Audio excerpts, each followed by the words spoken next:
The Eiffel Tower started as a criminal investigation. Paris has many legends, but only one of them is made of iron. Today, the Eiffel Tower feels inevitable, like it has always belonged to the skyline, a gentle giant of steel, standing calmly over the Seine. A symbol on postcards, wedding photos, and every film that has ever dreamed of romance. But in the winter of 1884, that symbol did not exist. It was only a sketch. A sketch most people found ridiculous. Because what Gustave Eiffel was about to propose was not a monument, it was a bet.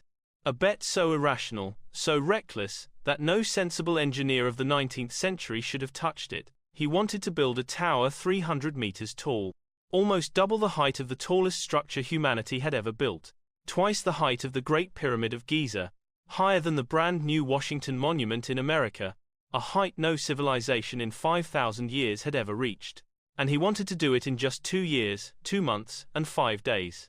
To most Parisians, the idea sounded like an attack on good taste.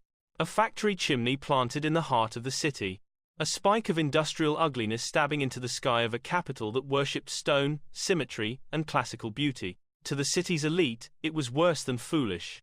It was offensive. To the architects of the age, it was a direct insult. A challenge to everything they believed about art. And to Eiffel himself, it was a risk bordering on madness.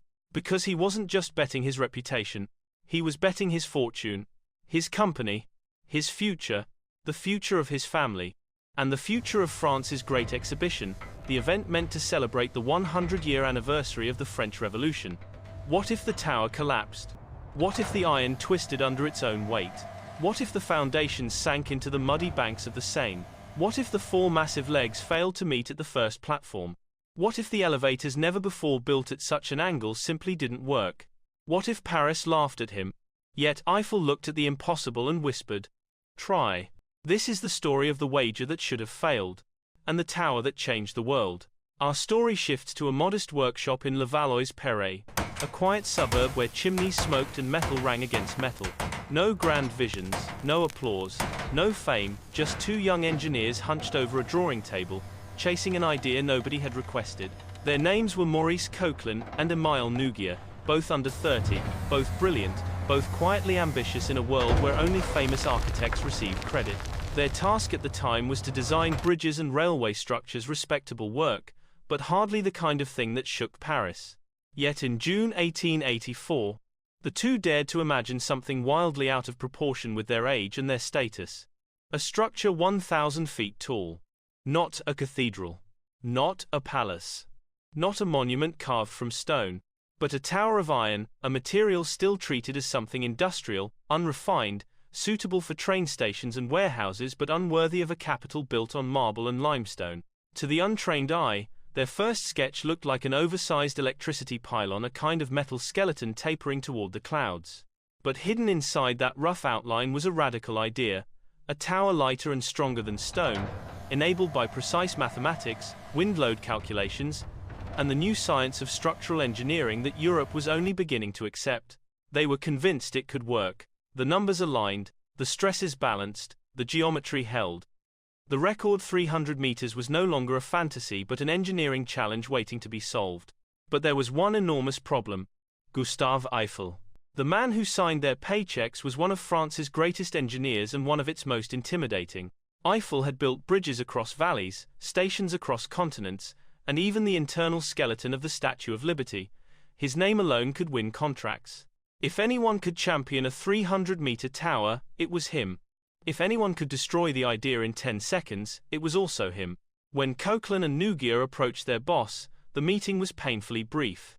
Eiffel glanced at their sketch and dismissed it. "Not interested," he said, without looking twice. But instead of throwing the idea away, he told them something unexpected. Make it better. Eiffel didn't want a pylon. He wanted something beautiful, public, profitable, something that would attract crowds, not mockery. A tower was not enough, it needed life inside it. So the two engineers sought help from a third man, an architect with a talent for aesthetic harmony, Stephen Salvester. Salvester transformed the raw iron skeleton into a structure with grace. He added sweeping arches between the legs, balconies, glass pavilions, a dome at the top, and floors that could host restaurants, salons, and panoramic rooms. Suddenly, the tower was no longer a machine, it was a destination.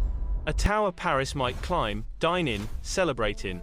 When Eiffel saw the revised design, everything changed. He signed the drawing, he bought the rights, and he prepared to stake his fortune on it. But just as the dream began to take shape, a shadow rose across the city, a rival, a veteran of French architecture, and a man who refused to let an iron tower overshadow him. His name was Jules Bordet, and he had a tower of his own. The politics of impossibility. Jules Bordet was everything Gustave Eiffel was not. An architect of classical taste, beloved by Parisian elites, designer of the monumental Trocadero Palace, a triumph of stone, arches, and imperial grandeur. If France needed a flagship monument for the upcoming 1889 Universal Exhibition, surely it should be built by him, not by a man who worshipped iron. And Bordet came prepared. His proposal was the Sun Column, a 300-meter behemoth of carved stone, divided into 5 grand levels. At its base, a museum of electricity. Above it, clinics for patients who needed pure air at altitude. And at its peak, a brilliant electric beacon that promised to turn night into day. Unlike Eiffel's skeletal tower, Bordet's monument felt familiar, monumental, safe, the kind of structure France had been building for centuries. The press praised it, politicians adored it, patrons and aristocrats nodded their approval, and suddenly, Eiffel's dream tower was not just an engineering gamble. It was a political war. Because Paris was preparing for the Universal Exhibition of 1889, a global event that would showcase the might of nations, the progress of civilizations, and the future of industry. Every previous World's Fair had unveiled a signature wonder. London's Crystal Palace in 1851, Paris's Trocadero Palace in 1878. In 1889, France wanted something unprecedented. Eiffel believed his tower was that marvel. Bordet believed Eiffel was delusional. The decision would rest not on mathematics, not on aesthetics, but on politics, specifically in the hands of one man, Edouard Lockroy, Minister of Trade and the official in charge of the exhibition. Eiffel needed Lockroy on his side. He needed influence, allies, leverage, things more elusive than steel. So he arranged a meeting. Lockroy had already studied Bordet's plans carefully. He admired the Sun Column, but he saw trouble hidden inside it. A 300-meter stone tower would require foundations of unimaginable depth. The weight alone could destabilize half the Champ de Mars. The cost would be astronomical, the risks catastrophic, and something else caught the minister's attention. Eiffel's tower, though radical, was lighter, cheaper, faster, and importantly modern. It represented the France of electricity, locomotives, telegraphs, and industry. Bordet represented the France of yesterday. Lockroy made his choice. Quietly, privately, decisively. And when the official competition rules were finally published in the Journal Officiel on the 2nd of May 1886, Paris gasped. Every requirement, every measurement matched Eiffel's tower exactly. A square base of 125 meters. A height of 300 meters. A structure of iron, not stone. Bordet was eliminated without a fight. The competition had been engineered quite literally for Eiffel to win. But victory came with a price. By rigging the contest in Eiffel's favor, Lockroy had created powerful enemies, aristocrats, architects, journalists, traditionalists, and political rivals who now saw the tower as a symbol of favoritism and corruption before a single rivet was hammered. And their revenge would be swift. Because as soon as Eiffel secured the contract, a new threat emerged, not from politicians or rival architects, but from a furious Parisian aristocrat whose mansion faced the Champ de Mars. Her name was the Countess of Poix. Her weapon was the law, and her mission was simple: stop the tower before it starts. The battle below the ground. Before a single girder could rise, before the first rivet could ring across the Champ de Mars, the Eiffel Tower faced an enemy far more troublesome than politics or rival architects: the ground itself. But trouble didn't begin with mud or water. It began with a woman, the Countess, who declared war. In late 1886, the quiet district around the Champ de Mars was home to wealthy families who treasured solitude far from Parisian crowds, close to the gentle riverbank. Among them was a formidable aristocrat, the Countess of Poix, whose windows looked upon a private park reserved exclusively for residents. When she learned that a 300-meter metal tower, a monstrosity, in her words was to be built in the center of her garden, she was outraged. Her lawyer delivered a blistering accusation to the authorities. The land on which Eiffel intended to build had been guaranteed as a permanent private garden. Erecting a tower was, therefore, illegal. The lawsuit froze everything. Eiffel could not dig. He could not mark the ground. He couldn't even place a rope to outline the foundations. Every week of delay cost him money he had promised the state he would advance himself, only to be reimbursed after key stages were completed. If he couldn't start soon, the entire project and his fortune might collapse before a single hole was dug. So Eiffel made a gamble worthy of his tower. He sent the government a bold declaration: if the Countess wins, I will pay all costs, penalties, and damages.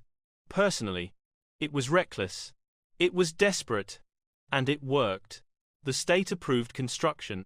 Weeks later, the Countess lost her case. The battlefield was finally cleared. But the real battle was waiting beneath the soil. A foundation, unlike any on Earth.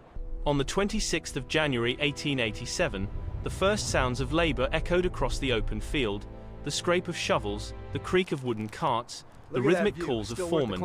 At first, the digging seemed ordinary, but at the northeast corner, the workers struck disaster. The earth suddenly gave way beneath them. What appeared to be solid soil was actually a waterlogged pocket, a sponge of mud saturated by the Seine. Two of the tower's 4 legs were dangerously close to the river. Any traditional foundations would sink, tilt, or simply dissolve.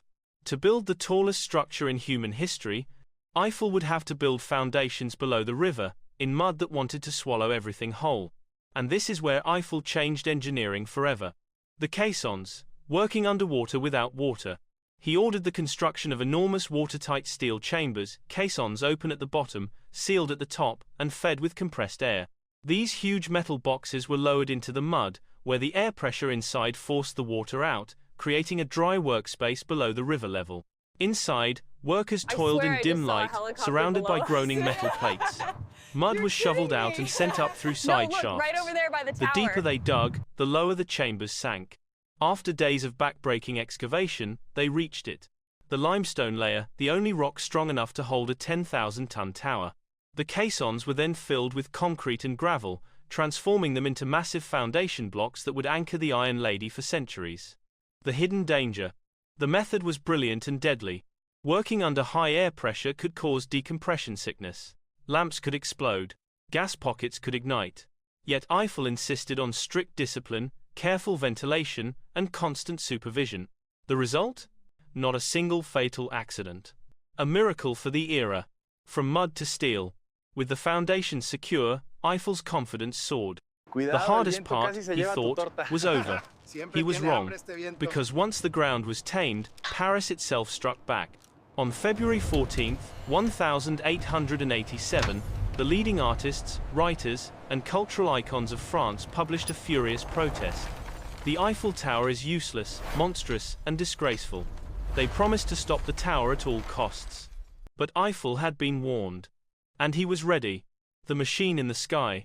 The protests of Paris's artistic elite landed like cannon fire.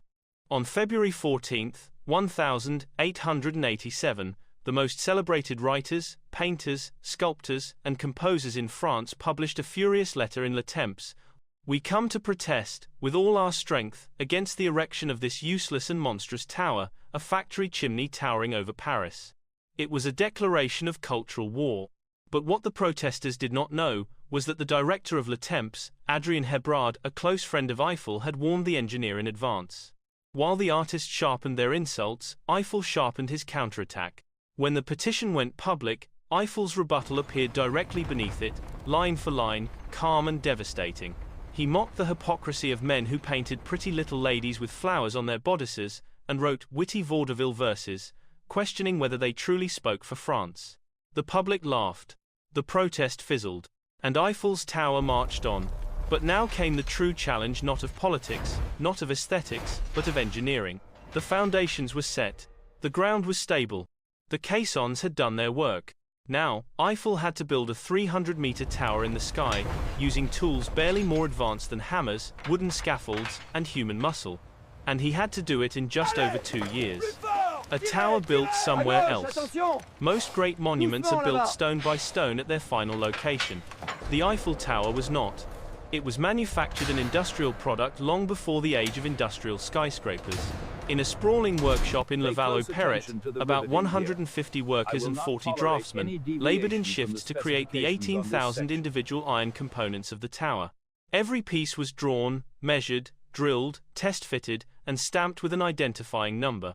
Nothing was left to chance. Every beam, every plate, every curved brace had to align perfectly with its neighbors.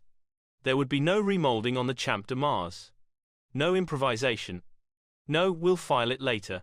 The result was a gigantic kit, the world's largest Meccano set, transported to the construction site by horse-drawn carts. The Champ de Mars became an assembly yard. And the iron skeleton began its vertical climb. The music of rivets. To join each piece, workers used rivets, 2.5 million of them. Each rivet required a four-man dance. One man heated the rivet until it glowed orange. A second grabbed it with blacksmith's tongs and thrust it into the hole. A third hammered the head to flatten it. A fourth hammered the opposite side until the metal mushroomed and sealed the plates together. As the rivet cooled, it contracted, pulling the plates tight with enormous force. Each click was a victory. Each clang, one step higher. For months, Paris heard the tower grow, the metallic heartbeat of a city transforming. But the true test loomed at 60 meters, because that was where the four massive legs of the tower had to meet the first platform, and they had to meet with absolute perfection. A misalignment of even a few millimeters would doom the entire structure. The 17th of December 1887, the day everything could fail. For 11 months, the tower had risen steadily. Now came the moment of truth, as Eiffel called it. The four legs, spaced 100 meters apart at the base, curved inward as they rose. At the 60-meter mark, they had to connect via enormous transverse girders. If the holes didn't align, the tower would twist, lean, or collapse under wind loads. The project and Eiffel's career would end instantly. But how do you adjust legs that weigh more than 70 tons each? With two tools: hydraulic jacks and boxes of sand. Hidden inside the structure were giant pistons operated by hand pumps. They allowed workers to lift the legs by tiny increments, sometimes just a few millimeters at a time. Above the legs, wooden boxes filled with sand acted like ancient counterweights. By opening small slits and letting the sand flow out, workers could tilt the leg gently into the correct angle. It was delicate. It was nerve-wracking. And it had never been attempted on this scale. When the final girder was lowered into place, hundreds of workers fell silent. A foreman slid the first rivet through the joint. It fit perfectly. Not a single hole required filing. The tower had passed its most dangerous structural test. And Eiffel received his first state reimbursement, 500,000 francs. Paris began to believe in the impossible. The elevators, the most difficult problem of all. Building the tower was one thing. Getting people to the top was another.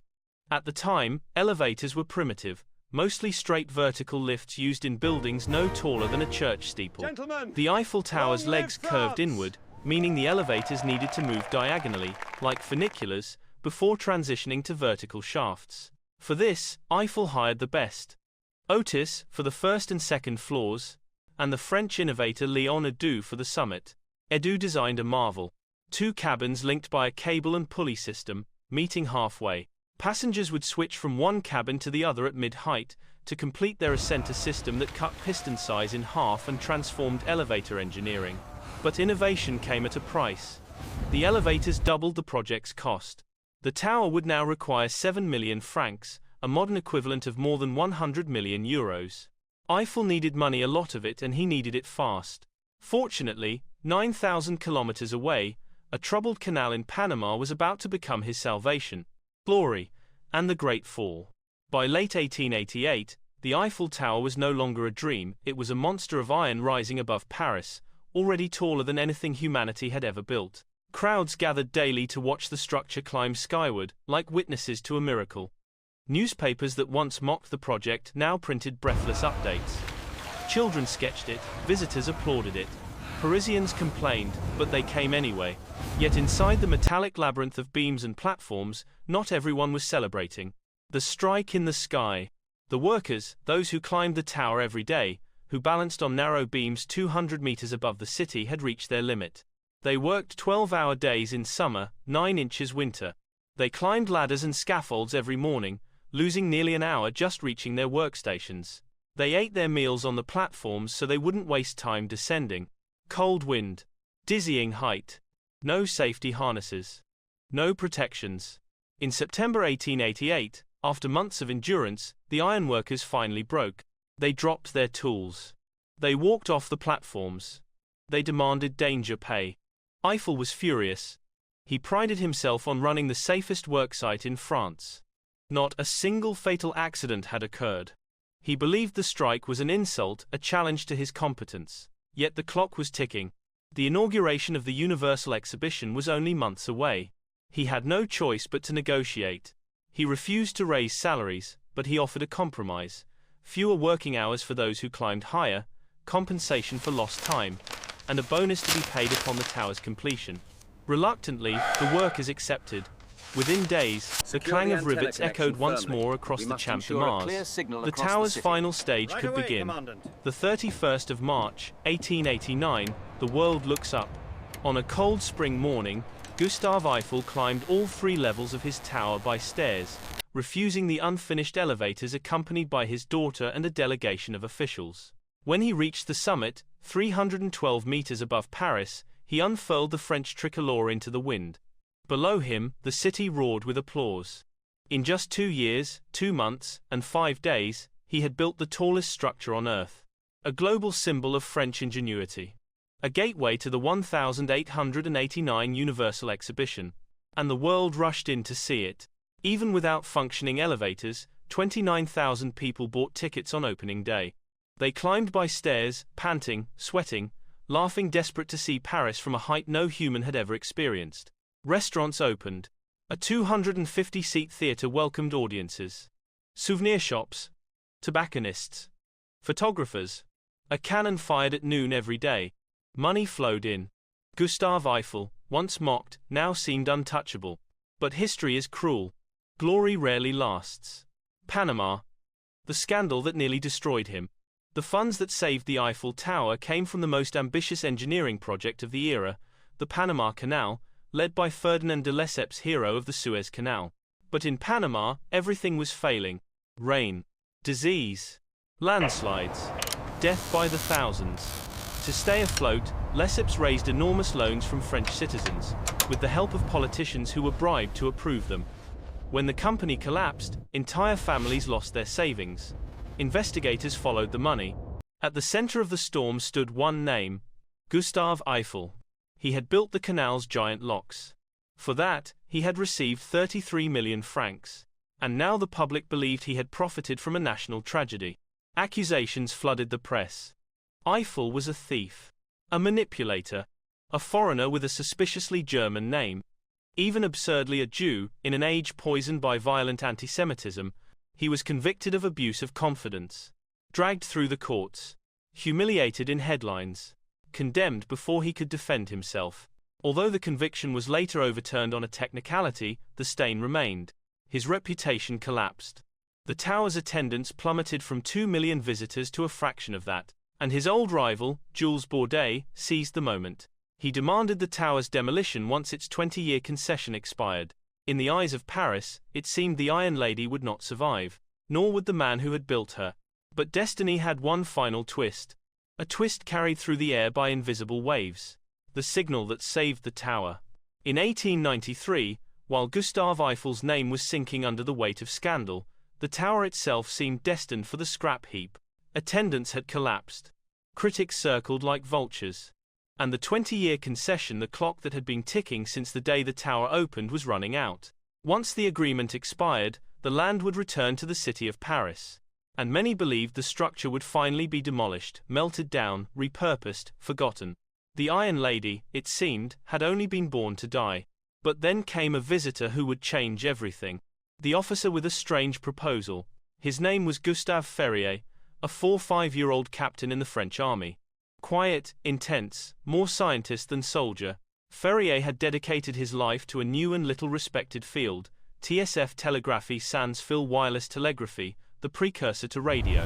At the time, the army still depended on carrier pigeons and wire networks, Senior officers dismissed wireless signals as unreliable curiosities. But Ferrié had discovered something revolutionary. The higher the antenna, the farther the signal could travel. He needed altitude far above buildings, far above chimneys, far above church spires. He needed a tower, a very tall tower. And there was only one of those in France. So Ferrié approached Eiffel, a man disgraced, isolated, and bitter, and made an extraordinary request. Let me turn your tower into a giant antenna.